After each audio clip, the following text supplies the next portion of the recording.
Welcome to silver spoon heroes kitchen. આજે આપણે ખૂબ જ ટેસ્ટી અને કંઈક નવીન જ રીતે 8 વસ્તુ ભેગી કરીને આપણે નવીન શાક અથવા તો ભાજી બનાવીશું, તમે જે કહો તે। અને ફ્રેન્ડ્સ, એટલી ટેસ્ટી અને એટલી ચટાકેદાર તીખી એવી બને છે કે શિયાળામાં મજા પડી જાય। તો ચાલો ફ્રેન્ડ્સ, જોઈ લઈએ પરફેક્ટ માપ સાથે આપણે આ નવીન જ ભાજી અથવા નવીન શાકની રેસીપી।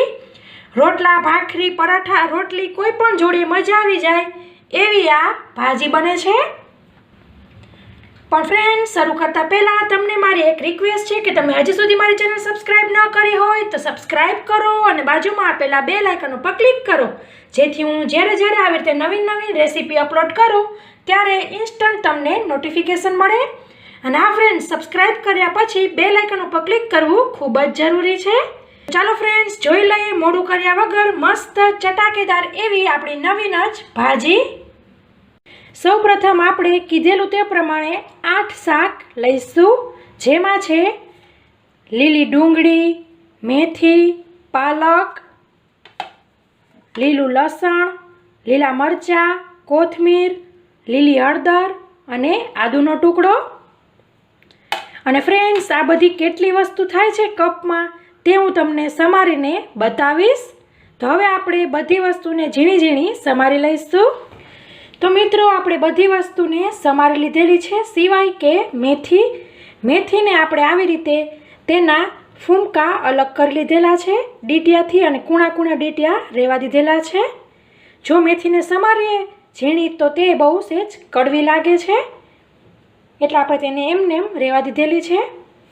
તો હવે આપણે હળદર, આદુ અને મરચાંને મિક્સર જારમાં લઈ લેશું। હળદર અહીં મારી હતી 2 ઇંચ, આદુ હતું 1 ઇંચ અને મરચાં 2 તીખા હતા। તો આની આપણે પેસ્ટ કરી લેશું। તો હવે હું તમને આ બધા શાક કેટલા છે તે હું તમને મેઝરિંગ કપનો જે 1 કપ આવે છે તેમાં હું કહીશ। પહેલાં આપણે કોથમીર લેશું।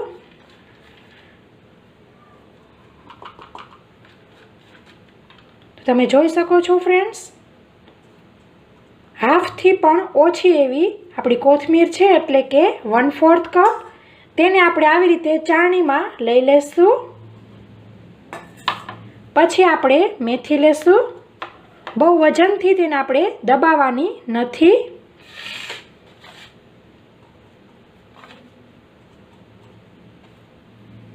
પોણો કપ આપણી મેથી છે।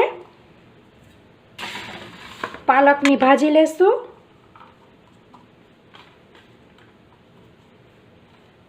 ફ્રેન્ડ્સ, તમે આની અંદર છીણેલી દૂધી, છીણેલું ગાજર કંઈ પણ એડ કરી શકો છો, અને આમાંથી તમારે કોઈ પણ શાક સ્કીપ કરવા હોય તો તે તમે સ્કીપ કરી શકો છો। પાલકની ભાજી પણ છે પોણો કપ। લીલી ડુંગળી લઈશું। લીલી ડુંગળી મેં અહીં 3 નંગ લીધેલી હતી।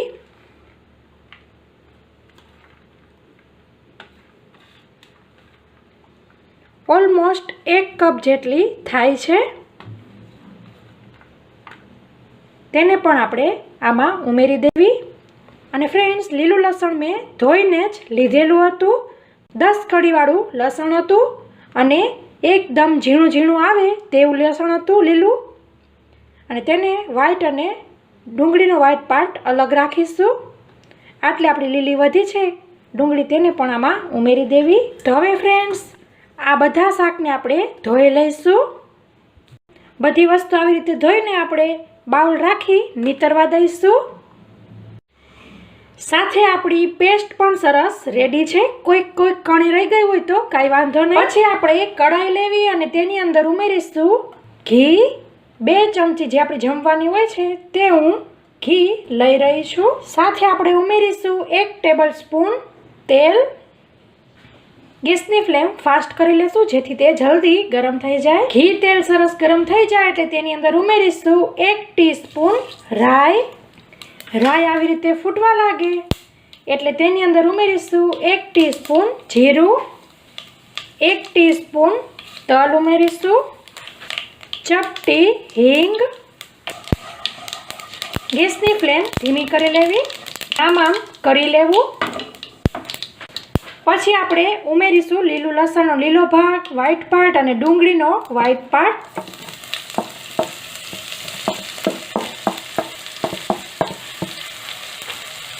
સાથે જે આપણે પેસ્ટ કરી હતી તે પણ ઉમેરી દેવી. બધાને મિક્સ કરી લેશું. ગેસની ફ્લેમ પાછી મીડિયમ કરી લેવી. 1-8 મિનિટ જેવું થાય એટલે આપણે હવે તેની અંદર નીતારેલી આપણી ભાજી, ડુંગળીના પાન, કોથમીર બધું ઉમેરી દેવું અને પાછું મિક્સ કરી લેશું. શરૂઆતમાં ઝાઝું લાગશે, પછી તે ગળી જશે. ખાસ ધ્યાન રાખવું કે અત્યારે આપણે મીઠું નથી ઉમેરવાનું, કેમ કે અત્યારે ઝાઝી ભાજી લાગશે આપણને, પણ તે ગળી જશે તો એકદમ ઓછી થઈ જશે. જો અત્યારે મીઠું નાખીશું તો અંદાજો આપણને નહીં આવે અને સહેજ મીઠું વધારે થઈ જવાની શક્યતા રહે છે.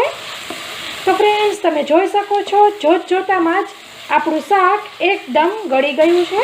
1-1.5 મિનિટમાં તો એકદમ આવું સરસ ગળી જશે ઉમેર્યા પછી. હવે આપણે તેની અંદર અડધી ટીસ્પૂન અથવા તો સ્વાદ મુજબ મીઠું ઉમેરીશું. લાલ મરચું ઉમેરીશું. તમારે લાલ મરચું ન ઉમેરવું હોય, ખાલી લીલું મરચું જ ઉમેરવું હોય તો તમે તે પ્રમાણે પણ કરી શકો છો. હું અહીં 2 ટીસ્પૂન લાલ મરચું ઉમેરી રહી છું. તમે તમારા સ્વાદ મુજબ વધઘટ કરી શકો છો. ધાણા જીરું ઉમેરીશું, તે પણ 2 ટીસ્પૂન.